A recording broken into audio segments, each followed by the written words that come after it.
एक तरफ रेखा बेन जो कि जेल से भाग चुकी है, प्रार्थना जिसने बड़ी मेहनत प्लानिंग से बड़ी मुश्किल से रेखा बेन को अरेस्ट करा था, लेकिन प्रार्थना की इन सारी मेहनत पर पानी फिर जाता है कि रेखा बेन जेल से ही भाग जाती है। क्या रेखा बेन खुद ही जेल से भागी है या फिर रेखा बेन को जेल से कादम्बरी ने ही भगाया है? इस बारे में प्रार्थना को पता चलेगा तो आखिर प्रार्थना यहाँ पर क्या करने वाली है और साथ ही पुष्पा इम्पॉसिबल की आने वाली कहानी क्या रहने वाली है, इन सारी बातों को हम आज की इस वीडियो में जानेंगे। कहानी की शुरुआत में हम देखते हैं कि जहाँ एक तरफ जुगल जो कि दिलीप के साथ बात कर अंश और तितली को ढूंढने का पूरा प्रयास कर रहा था, वहीं दूसरी तरफ कादम्बरी जिसे यह शक था कि तितली को किडनैप रेखा बेन ने तो नहीं करवाया है, इसलिए कादम्बरी अपने आदमियों को मैसेज करके यह कह देती है तितली को किडनैप करवाने के पीछे रेखा बेन का हाथ रहता है, हम रेखा बेन को छोड़ने वाले नहीं है। अगले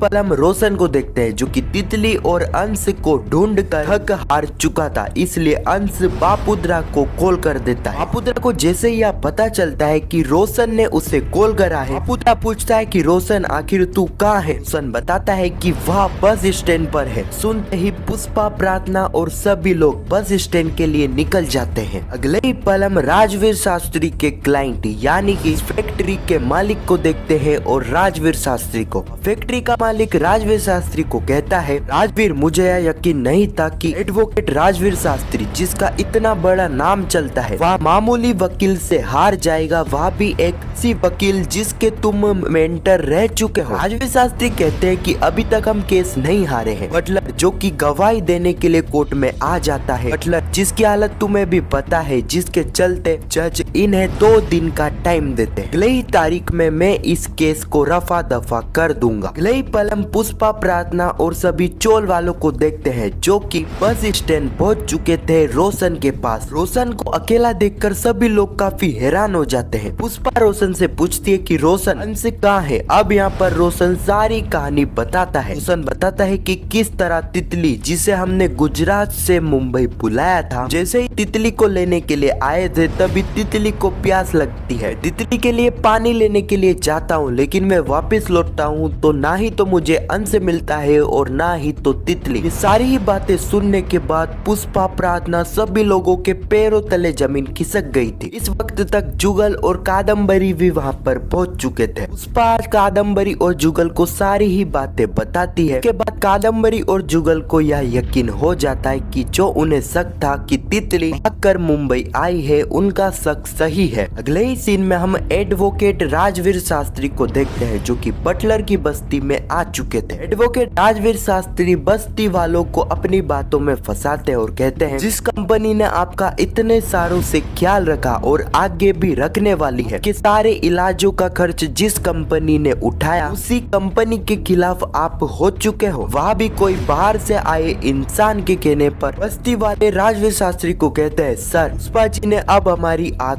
खोल दी है। जिस कंपनी की आप बात कर रहे हो उसी कंपनी की वजह से हमारी बस्ती का पानी दूषित होता है, जिस वजह से हम बस्ती वाले बीमार पड़ रहे हैं और इतने सारे लोगों की मौत भी उस पानी की वजह से हुई है। हम आपकी कंपनी और आपकी बातों में आने वाले नहीं हैं। पुष्पा जी ने हमारी आंखें खोल दी है, इसलिए हम अब पुष्पा जी के साथ हैं। अगले ही पल हम अंश और तितली को देखते हैं। यह दोनों जगह से निकलने की कोशिश करते हैं जहाँ पर इन्हें किडनैप कर रखा गया था। अगले ही पल हम चोल का सीन देखते हैं जहाँ पर सभी लोगों को यह बात तो समझ आ गई थी कि तितली और अंश को दोनों को साथ में किडनैप करा गया है, लेकिन अभी तक यह बात साफ नहीं हुई थी कि आखिर इन दोनों को किडनैप किसने और क्यों करवाया। कादम्बरी को यहाँ पर ऐसा लग रहा था कि अंश और तितली को किडनैप रेखा बेन ने करवाया है। इन कादम्बरी यहाँ पर सोच में पड़ गई थी कि अगर यह काम रेखा बेन का है, रेखा बेन ने अंश को किडनैप क्यों करवाया। दूसरी तरफ पुष्पा जिसे यह शक था कि ऐसा तो नहीं, इस कंपनी के खिलाफ वह केस लड़ रही है, उस कंपनी वालों ने हंस और तितली को किडनैप करवाया है ताकि वह मेरे ऊपर दबाव डाल पाए। लेकिन पुष्पा के मन में भी यही सवाल था कि अगर यह काम उन्होंने करा है तो उन्होंने तितली को किडनैप क्यों करा। अभी हम दिलीप को देखते हैं। दिलीप कहता है पुष्पा ऐसा हो सकता है कि अंश को बचाने के लिए तितली गई होगी, अभी उन गुंडों ने अंश के साथ साथ तितली को भी किडनैप कर लिया। सभी को दिलीप की इस बात में दम लगता है और जैसा कि हमें पता है कि यही चीज यहाँ पर हुई है, तभी हम कादम्बरी को देखते हैं। कादम्बरी जिसे तितली की तो चिंता थी ही सरी, लेकिन साथ ही रेखा बेन की भी। इसलिए हम देखते हैं कादम्बरी जो कि एक बंदे को कॉल करती है, रेखा बेन की सारी ही अपडेट मांगती है। वह बंदा कादम्बरी को बताता है कि रेखा बेन को अभी भी जेल में रखा गया है। कादम्बरी कहती है कि मुझे किसी भी हालत में रेखा बेन से मिलना है। अगले ही पल हम पुष्पा को देखते हैं जो कि एडवोकेट राजवीर शास्त्री के ऑफिस पहुंच चुकी थी। पुष्पा को इस वक्त तक यह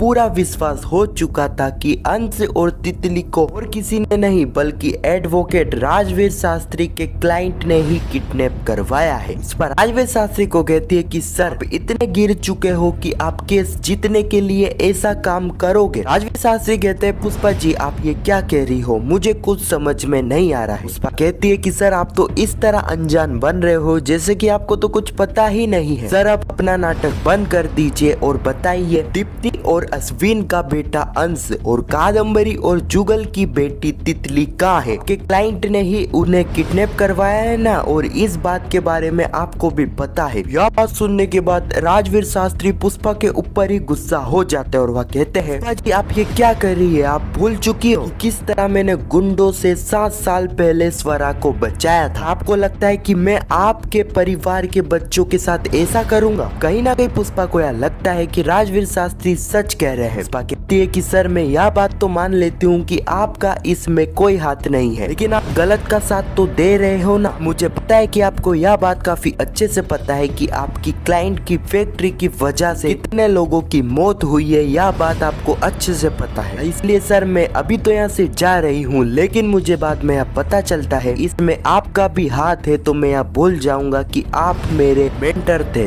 अगले ही पल हम देखते हैं कि राजवीर शास्त्री जो कि अपने क्लाइंट के साथ मीटिंग करते हैं, वह उन्हें ये सारी बात बताते हैं और पूछते हैं कि आपने तो पुष्पा जी के बच्चों को किडनैप नहीं करवाया है। राजवीर शास्त्री के क्लाइंट कहते हैं कि राजवीर आपको लगता है कि मैं ऐसा काम करूं? हाँ मैं यह केस जीतने के लिए किसी भी हद तक जा सकता हूं, लेकिन मैं इतना गिरा हुआ नहीं हूं मैं ऐसा काम करूंगा बच्चों को किडनैप करवाऊंगा। राजवीर शास्त्री कहते हैं कि अच्छा है कि आपका इसमें हाथ नहीं है, लेकिन बाद में मुझे अब पता चलता है कि इस चीज में आपका हाथ था तो मुझसे बुरा कोई नहीं होगा। और इसी सीन के साथ यह एपिसोड यहीं पर समाप्त हो जाता है। अब आने वाले एपिसोड में हम देखने वाले हैं कि यहाँ पर पुष्पा को फिर से धमकी मिलने वाली है कि वह अपना केस वापस ले ले। अब एक चीज हमें यह देखने की मिलेगी और दूसरी तरफ हम देखेंगे कि प्रार्थना जिसे अब पता चलेगा रेखा बेन तो जेल से भाग चुकी है। जी हाँ, अब जैसा कि हमें पता है कि रेखा बेन खुद तो जेल से नहीं भाग सकती है, इसलिए रेखा बेन को कादम्बरी ने ही जेल से भगाया होगा। अगर आपको जानना है कि किस तरह कादम्बरी ने रेखा बेन